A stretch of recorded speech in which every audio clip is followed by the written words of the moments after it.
Alright.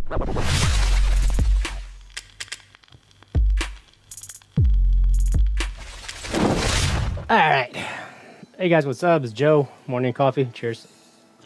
If you guys are wondering why I'm wearing the headset, it's basically I feel more comfortable speaking when I have like the audio blocked out, you know.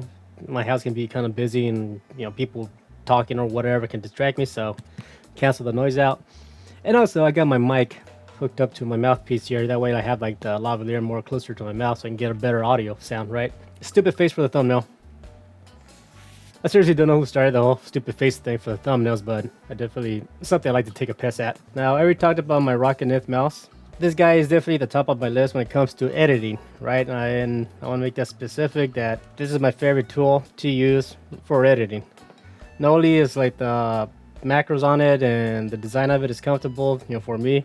I really enjoy using the software for that. I created my macros using the Roccat Nyth Swarm. You know, like the Roccat Nyth Swarm, like software, I really appreciate using this, and I guess that's something I want to like clarify that didn't clarify from my video when I was talking about my Roccat Nyth mouse. Is basically software is also very important as well as the product itself, right?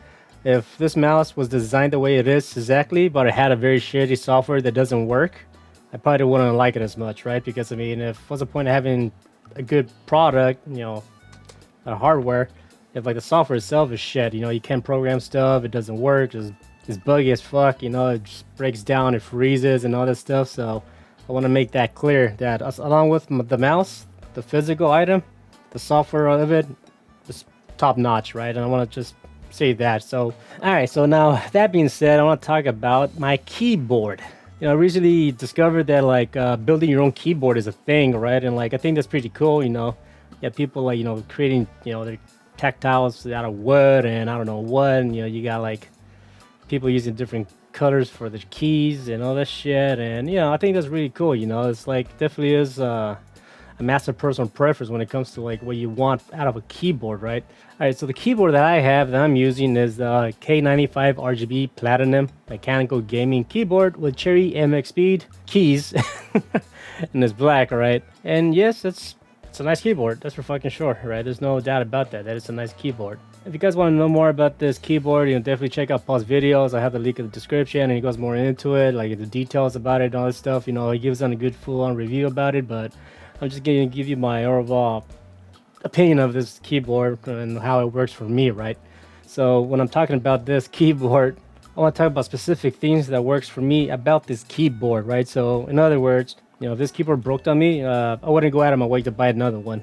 First things first, I really like the mechanical feel of the keys, right? And that's something that became important to me because, you know, at first I didn't know anything about keyboards, right? I used like the shitty fucking $10 keyboards where like, you know, the keys are flat, you know, the whole body itself will bend down as you're editing, and you know, they're not comfortable, right? And sorry for the bad picture, but I pretty much held my phone on top of my keyboard, and like when I edit, I adjusted all my shortcuts in Premiere Pro to pretty much be primarily in my left hand area. And as you can see, the way I have my hand, I basically have it as if I'm playing a video game. So when I'm editing, like, a lot of the primary functions are around that area, right? That comfort level of having my hand in that position is very important, right? So that's one thing, along with the palm rest.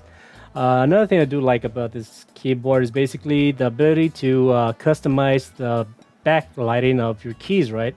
So as you can see here, pretty much in my primary hand area, my left hand area, all these keys are green. So for me, because I'm a visual guy and there's times where I have to work late at night, you know, say if I was to go to Vegas or, you know, Taiwan, and like me and Paul are sharing a room, if he's sleeping and I need to like edit, when the lights are out, I'm able to see the keys in front of me because, you know, they're RGB backlit, right?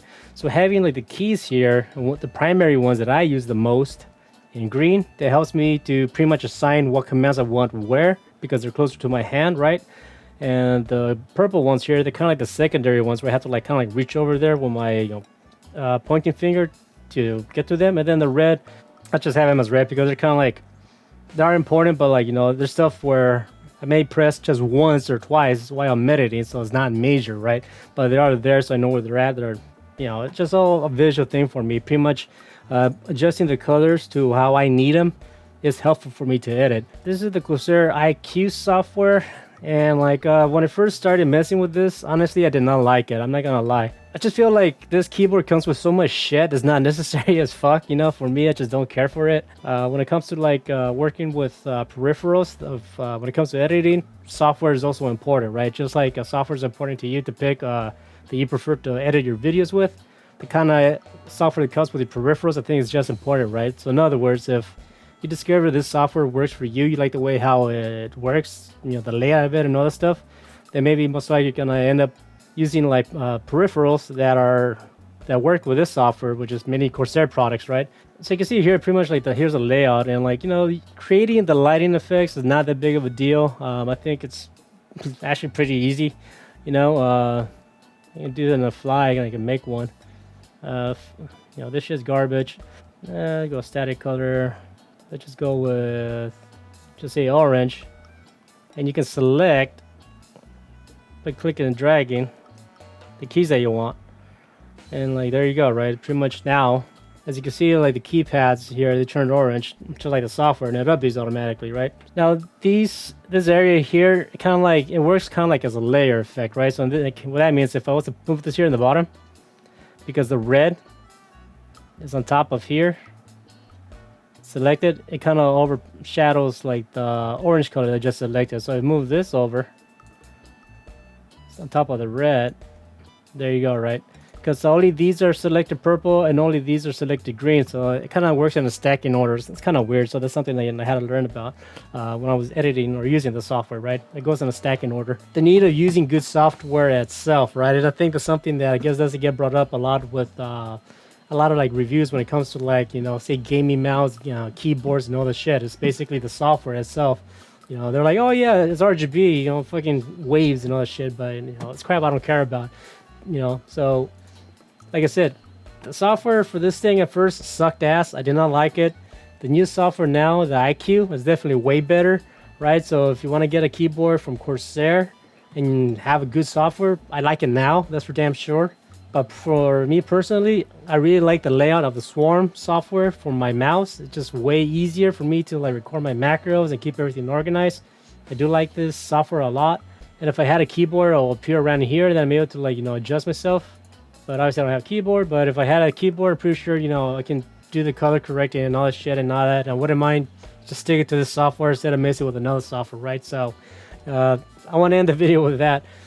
When you get a peripheral, or if you're looking into a peripheral, look into the software, like the driver support, all this shit, right? Like, are they constantly updating the product? Just because it's on sale, it may not be a good thing for you to get it, right? Maybe it is for you at the moment, but like, just like that Logitech Tech 13, it worked when I got it, but they just stopped updating like the software since 2000 and, yeah, see, the last update for like the Logitech software was 2018, right? And like, I'll start to have problems and issues, and it's just like, you know, that's something to keep in mind, is basically how often are they updating the software, you know? I know it seems like I'm fucking kissing Rocket's ass a lot, but they're always updating the software, and it works great and haven't had any issues, right? So yeah, it's one of those things I guess people don't really think about, or like most, from what I see, reviewers don't really talk about is like the software, you know, like how much support the software has, and if it's being updated or how it is it and all this shit, you know. They just, I feel like a lot of them tends to focus mainly on the RGB and the lighting side of things, right? But yeah, look into the software. Right, bye.